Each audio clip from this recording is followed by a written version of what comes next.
우선은 저는 작년 봄에 이상한 소문을 듣게 됐습니다. 저는 2015년 5월 29일 날로 센터를 등록이 되어서 신청기 32년이라는 날짜로 등록이 돼서 신천지 분요 빌립지파 분요부에 소속이 되었습니다. 그래서 횟수로 한 9년째 되네요. 그동안 저는 성도로서 충성을 다했습니다. 여기가 참 하나님이 계신 곳이고 세상은 바벨이고 거짓 하나님이 계시다. 성경에 참 하나님이 계시다는 걸 너희들은 몰랐지 않았냐. 그때 저는 정신이 번쩍 든 것 같았고 참 하나님을 이제야 만났구나 생각하여 나는 이제 여기다 목숨을 바치겠다 라는 마음으로 다니기 시작하였고요. 아침에 9시에 전도단 예배는 물론이고요. 모임이란 모임은 하나도 빠짐없이 참가를 했습니다.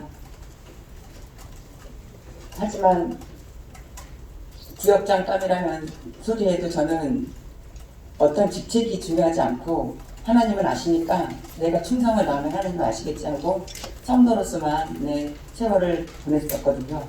그런데 인터넷도 보지 못하게 하니 그것도 하나님, 예수님이 영이 함께 하시는 분이 말씀하시는 거는 하나님이 하시는 말씀이다 라고 성경과 구약과 신약을 넘나들면서 증거를 대는데 저는 참이다고 생각을 했습니다.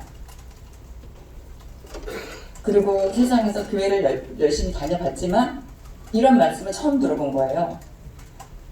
그래서 세상 목자들은 이런 걸 모르는구나 그렇게 생각을 하고 있던 와중 그렇게 세월이 지났어요.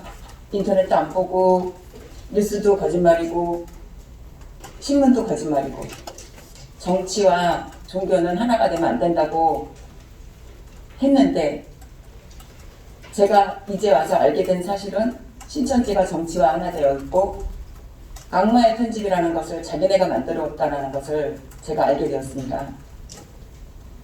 어떻게 알게 되었냐면 인터넷도 안 보고 있던 과정에 코로나가 와서 저희들은 모일 수가 없었습니다. 각자 집에서 한동안은 예배도 안 드렸습니다. 어수선한 상태에서 전부 다 집에서 자중하고 있으라고 해서 그러고 있었는데 3월 달쯤에 같은 집사님이 전화가 왔어요. 근데 전화가 왔는데 잠을 밤새 한숨도 못 잤다고 울먹이면서 언니 나는 무슨 얘기 들었어. 무슨 얘기냐. 언니 집화장이 성도들의 피 같은 돈으로 사업을 하고 있대. 무슨 사업? 한두 가지가 아니래. 에이, 그런 거 믿지 마. 그거 다 대적자들이 하는 말이야. 언니, 근데 너무 정확해. 우리 분여부에서 3명이 선생님 만나러 갔다 왔대. 아유, 그런 말 믿지 마. 아무개야, 우리 신앙은 하나님이 아셔. 지금 이게 대환란이라 하잖아. 코로나가. 우리는 이걸 이겨내야 돼. 그렇게 말을 했고요. 그 친구가 그동안 헌금을 꼬박꼬박 25만원씩 11조만 해도 25만원씩 꼬박꼬박 냈던 친구예요. 그런데 그 말 하더라고요. 언니 나 그동안 11조는 게 아깝다는 생각이 들었어. 잠을 한숨도 못 잤어. 그거 하나님 일에 쓰이는 거잖아. 그거는 억울해하면 안 돼. 하나님은 아셔. 그러고 나서 그 다음날 제가 전화를 했어요. 구역장한테 했더니 구역장은 모르는 척 하더라고요. 팀장한테 전화를 했습니다. 팀장이 모르는 척 해요. 처음 듣는 소리라 해요. 무슨 얘기를 들었냐 말해봐라. 그래서 제가 들은 얘기를 했죠. 그랬더니 그럼 대적자들이 소문을 내고 있구나. 그래서 그 다음날 저희 집을 찾아왔더라고요. 누가 말을 했는지 얘기를 해달래요.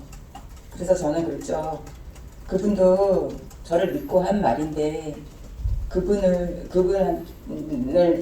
누군지를 말하는 건 아닌 것 같고 이게 거짓이잖아요. 대적자들이 하는 짓이니 얼른 광고를 해서 이러이러한 헛소문이 돌고 있으니 믿지 말고 마음 다지라고 광고 좀 해주세요.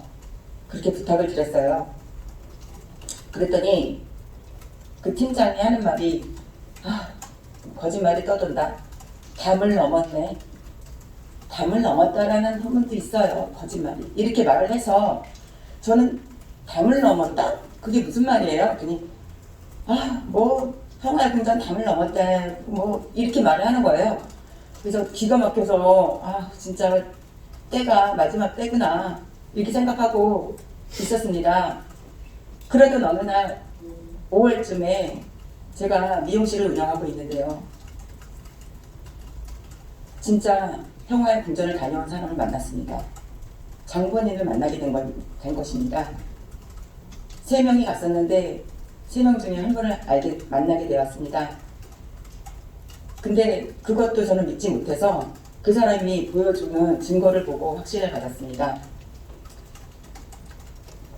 그래서 빌립집화장의 비리 사실을 들고 선생님을 만났다. 선생님이 알고 있다. 하지만 요거는 몇 개는 모르는 거다. 얘기를 했고 민 땡땡이라는 사람이 한테 해결해줘라 하였답니다. 그리고 전도비도 줘라 했다 합니다. 그래서 그 3분이 30만 원씩 받고 왔고 해결해준다고 했고 성도들한테도 알려라 했다 합니다. 저희들은 총회장의 말이 하나님의 말이라고 생각하기 때문에 모두 믿고 있거든요. 그래서 그 말을 믿고 돌아왔다고 합니다. 그래서 저희는 기다렸습니다. 선생님이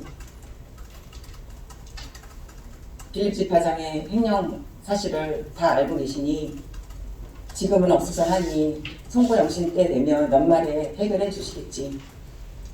기다렸습니다. 1개월, 2개월, 3개월, 12월 말까지 기다리다가 송구영신 예배가 왔습니다. 아무런 일이 벌어지지 않았고 오히려 아무렇지 않게 더 자신있게 세상 사람들이 거짓말한다라고 빌립집화장은 예배를 항상 성경 말씀보다는 거짓말하는 바벨론 얘기를 하는 거였습니다. 저는 그때부터 가증스럽게 보였습니다. 자기는 거짓말 해놓고 어떻게 뒤집어 씌우나. 그럼 여기가 천국이 맞나? 그때부터 저는 유튜브를 보고 뉴스를 보고 신문을 보게 됐습니다. 참 제가 생각해도 제가 답답한 사람이었죠. 한 번을 유튜브에 이상한 글자만 신천지를 욕하는 비슷한 문자만 나오면 저는 안 보는 겁니다. 저희들은. 왜냐? 영이 바뀐다고 하니까요. 악령이 들어온다 합니다. 악령이 내 몸에 임한다 하니 지금 선한 영으로 변했는데 한순간에 영이 바뀌고 그렇게 세뇌를 시켜놨으니 저는 세뇌되는 사람이 아니라고 생각을 했습니다. 그게 무슨 세뇌야. 우리가 인정하고 듣는 건데 이렇게 말했던 사람들이고요. 그런데 진실을 알고 나서 내가 세뇌가 골수였구나 라는 걸 알게 됐습니다. 알게 되었고요.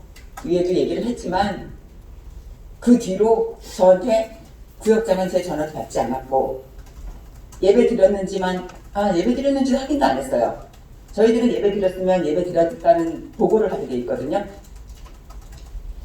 저는 그냥 광고, 누구나 볼 수 있는 광고만 보내주고 그 다음에 분여구 회의 같은 거 이런 거 그러니까 무슨 회의가 있다라는 그 링크만 보내주고 저하고는 뭐 아무런 교류가 없었던 이유를 제가 생각해 보면 제가 사실을 알게 되니 저랑 통화하지 말라고 했다 그러더라고요. 여기서 하는 말이 침 맞는다고 그러거든요. 독침 맞는다고. 사실을 말해주면요, 그게 거짓이라고 말하고 그게 독이라고 생각을 해요. 그렇게 하기 때문에 이 사람들은 저랑 같이 친했던 동창도 지금 저랑 연락을 끊고 문자를 안 받고 있습니다. 제가 사실을 다 말해줬거든요. 근데 이 친구가 보고를 한 거죠. 그래서 저는 이미 탈퇴했기 때문에 보고해도 상관은 없지만 이 친구와의 인연이 끊어진 겁니다. 저는. 그래서 조용히 있으려고 했습니다. 저는 직장도 있고 아이들도 많고 창피해서 그 원주 조그만 동네에서 다 알만한 사람들이거든요. 딱 말만 하면. 그래서 저는 조용히 있으려고 했는데 억울하다는 생각이 들었고요.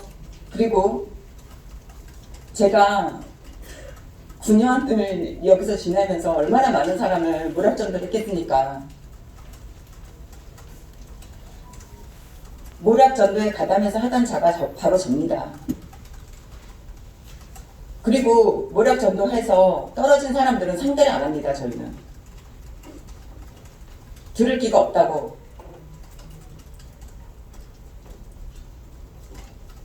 시간이 괜찮아요. 네, 이제 맞춰주시기 바랍니다. 네. 하세요. 네.